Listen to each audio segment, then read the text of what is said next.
Zdravo, Živjo! kaj pa si ti pripeljal v reko? Ja, bambus pa lovoriko sta se mi čisto razrasla, tako da jih bom zdaj odložil tukaj, pa jih bo reka lepo razgradila. Aha, pa ti veš, da sta to obe okrasni rastlini, ki hitro pobegneta iz vrta v naravo.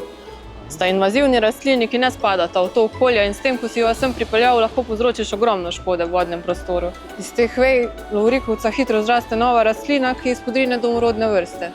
Verjetno si že opazil, koliko je japonskega dresnika v rekah. Tega si za lovorikovc ne želimo. Zato jaz predlagam, da ti to odpelješ nekam drugam. Ok.